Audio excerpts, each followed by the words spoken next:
One of the amazing things about the nighttime is that the nighttime is very special whether you're a believer or not.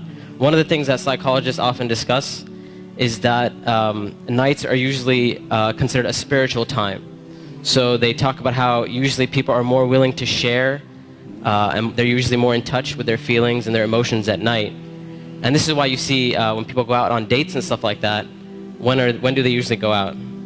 During the day or at night? So people are more likely to be in touch with their spiritual side and their feelings and their emotions. And what Islam does is that it takes advantage of this time. So while other people are busy doing other things, a believer takes that spiritual time and they take that emotional time and they devote it to their Lord. And one of the things that the scholars often talk about is that the night is a testimony of a person's love. So whatever a person loves, you'll see that they'll usually devote their night to that. So if a person's only concern in life is to have fun and party and maximize pleasure, they'll spend their night trying to do that. If a person's concern is their afterlife and their love for Allah, then they'll spend their night in concern about their akhirah. And they'll spend their night devoted to Allah Azza wa Jal. As Allah Azza wa Jal said, وَالَّذِينَ آمَنُوا أَشَدُّ حُبًّا لِلَّهِ, that those who believe, they're stronger in their love for Allah Azza wa Jal. It's no secret, it's no surprise that our ummah today, our nation today, is not doing too well. And I hate to be negative, I hate to be negative about issues, but this is just a reality. And the point isn't for us to become depressed and say we're a goner and there's nothing we can do. The point is, how do we bring ourselves out of this situation, and how do we become like the companions radiallahu ta'ala anhum? And this is why one of the things that is often said by the classical scholars and even scholars of our time is that if we want to rectify this ummah, if we really, really care about this ummah, we really want to change this ummah, then we will not be able to do it except that which changed the beginning of this ummah.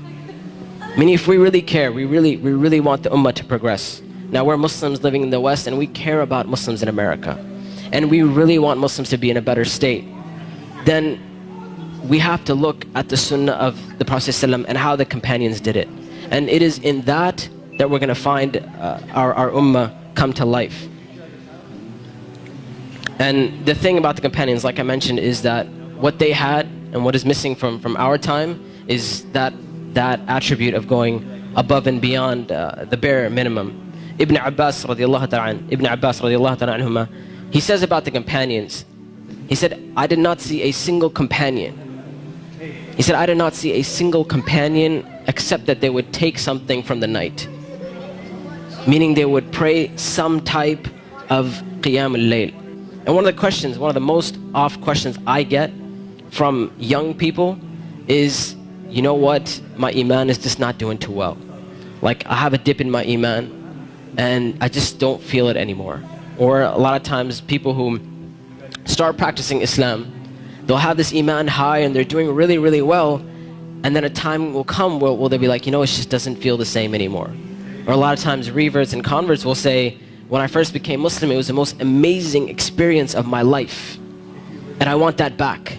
I want that experience back. And one of the first questions I ask these people is, how is your connection with Allah? How is your qiyam al-layl? When was the last time you got up in the middle of the night or in the last third of the night to pray to your Lord? And if the answer usually is, well, I don't really do that. I mean, I just try to do my 5 daily prayers. I'm just happy if I can get that in. And I tell them, I say, listen, if you're cutting off your connection with Allah, how are you going to get better?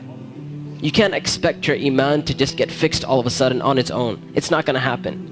You have to take steps for you to become a better Muslim. You have to take steps to reach that level of iman. When it comes to qiyam al-layl, one of the advices I often give, and I give this advice because this was the advice given to me by my teachers, is if you want to pray qiyam al-layl, all you have to do is just try it. And I'm not talking about spending a third of the night praying or half of the night praying. I'm saying get up 10 minutes before Fajr. Just 10 minutes before Fajr. And we know the Prophet ﷺ told us that it is the last third of the night where Allah Azza wa Jal comes down to the lowest parts of the heaven and He asks, He says, which one of my servants is seeking my forgiveness that I may forgive them? And which one of my servants is seeking my mercy that I may be merciful for them? Which one of my servants is asking of me that I may give to them? And that third of the night is still there in the last 10 minutes before Fajr. So all I'm saying is wake up 10 minutes before Fajr. Not an hour, not 2 hours before Fajr, 10 minutes before Fajr. And try and pray Qiyamul Layl and experience this amazing spiritual nature that Allah Azza wa Jal has given us, this blessing that Allah Azza wa Jal has given us. And when you get up in the night, number one, you'll see your heart transform. You'll feel your heart unlike you've ever felt it before.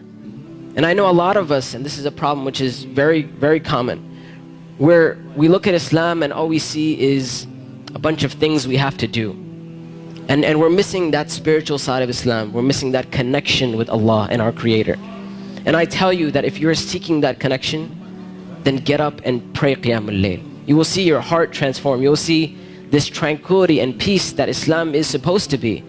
You know, people talk about Islam. Islam means peace and all that kind of stuff. If you really want to experience that, get up in that last third of the night. Get up for 10 minutes and you will see that peace and tranquility descend upon you.